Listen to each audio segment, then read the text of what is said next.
Shalom and welcome to all of you, all of our friends out there, wherever that may be.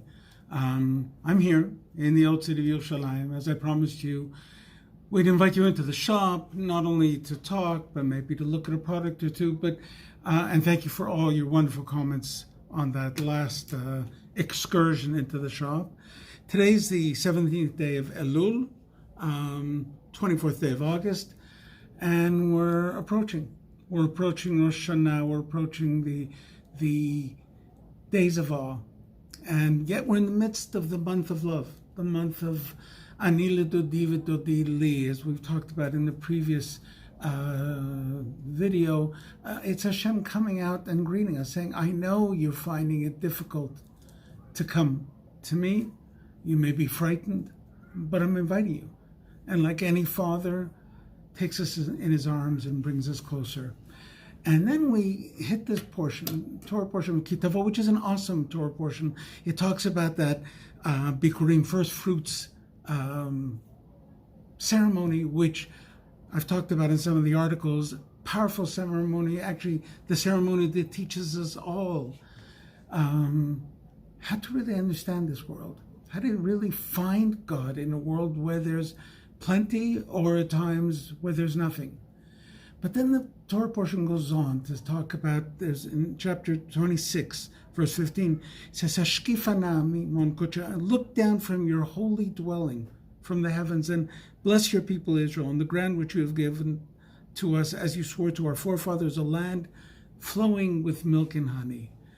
Now that's an important piece. Why milk and honey? I mean, diamonds, jewels, ores. What is milk and honey? What's fascinating about milk and honey, and I think I've mentioned this before, but I'll mention it again. Milk and honey, well, if you want good chocolate, if you want good drink of good milk, direct from the source, go to Switzerland and you'll find the best chocolate in the world, the best milk chocolate. But you don't go to Switzerland for dates. Different environment, different weather. And the honey the Bible is talking about is date honey. And so what is Hashem telling us? Hashem is telling us, I've given you land overflowing with milk and honey, even though it goes against everything you logically understand about creation, because I've blessed this land. Look down from your holy dwelling from the heavens and bless your people Israel on the ground which you have given to us, as you swore to your fathers, a land flowing with milk and honey. And yet then we suddenly find very difficult verses of curses. If you do this, then you'll get this, and this will happen, and this will happen. And sometimes at the synagogue, the person who's reading the Torah scroll reads that quickly because it seems overwhelming. And it is overwhelming. On the other hand, we have to understand curses are not punishments. Hashem is not saying, if you do this, no, I'm going to punish you. Curses is the result of being separated from God. It's not Hashem's punishing you. Hashem is saying, you've moved away from me, you're feeling that sense of emptiness. And therefore, everything you experience, you don't look for the good in what you experience, you feel it as a negative, what isn't and not what is. But then he goes on and he says, there's a reason for that curse. And what he says is that, and all these curses will befall you, pursuing you and overtaking you, destroy you, etc., because you did not obey Hashem your God. And then it goes, because you did not serve Hashem your God with happiness and gladness of heart, though you had an abundance of everything. Mirov kol. That's Deuteronomy 28, 45 to 47. The words mirov kol, abundance of everything, is a fascinating word. The actual translation is most of everything. Not all of everything, but most of everything. And it implies almost all, but not all. And that's the difficulty with human nature. We want it all.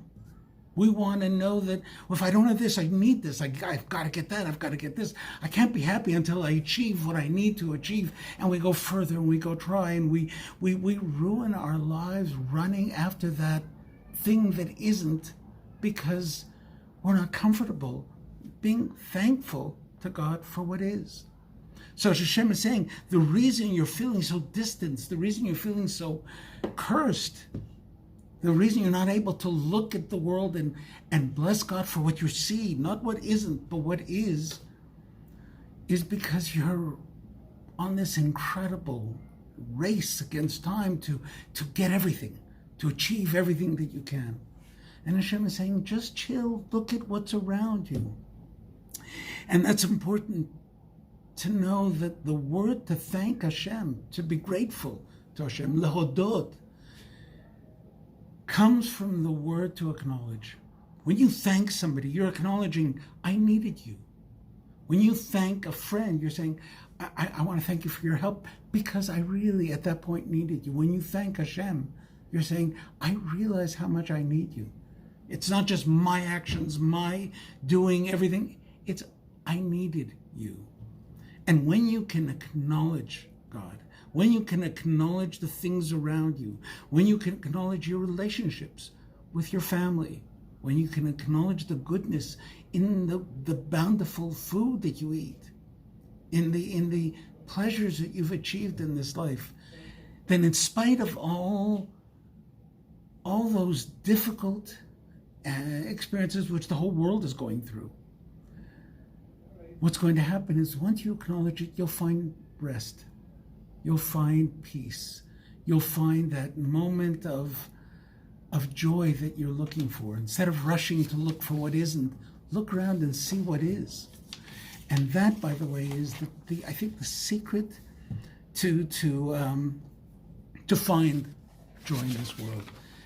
And in a world that seems to be beset with so much difficulty, to so much misunderstanding, to so much hatred, the ability to find joy in what is, what's in front of you, gives you the strength and the purpose to just keep going and continue walking with Hashem.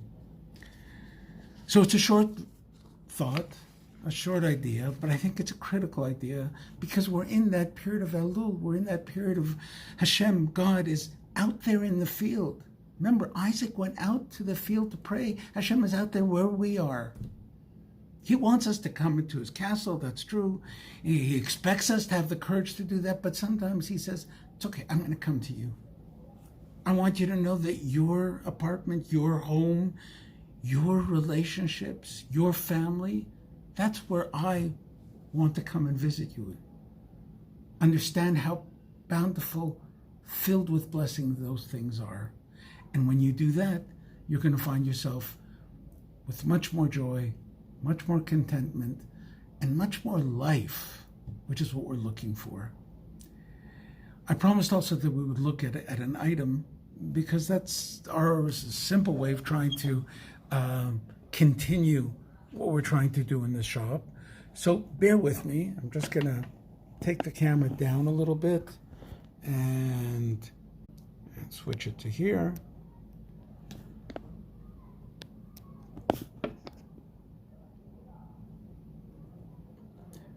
That pendant is a fascinating pendant. The more I studied about that hay, that letter hay that's sitting in a piece on that silver pendant, the more I found out that for ages that has been a beloved pendant because the hay represents the breath of God.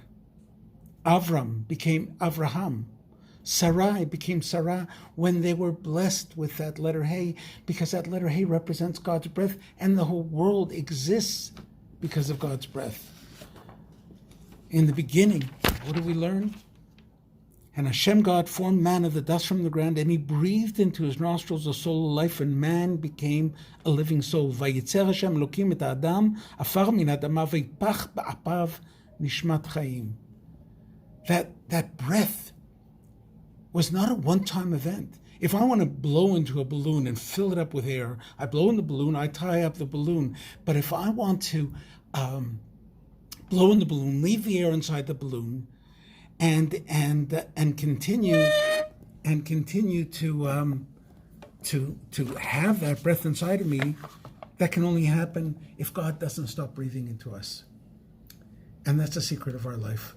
The word for breath, neshima, the word for soul, neshama, is very similar because God's breath is our soul.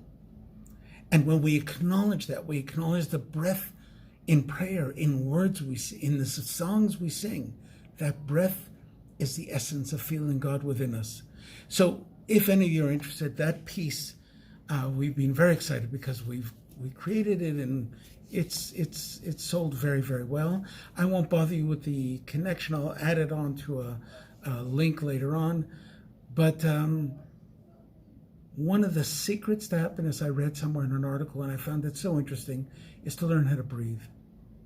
And I believe that it's a secret to happiness. That's not what the article said, but I believe it's a secret to happiness because that's the sense of God within us, feeling it, resting a little bit, closing our eyes a little bit, not rushing to find happiness everywhere, but finding it first within. So may you find that happiness within. May you continue to grow within that happiness. May you continue to feel that breath of Hashem inside of you. And by so doing, you will be the vessel that Hashem needs to continue to bring blessing in this world. Shabbat Shalom, v'lehitraot until the next time. And thank you for listening. Thank you all for bearing with that little commercial side thing, because that's helping us continue doing what we're doing.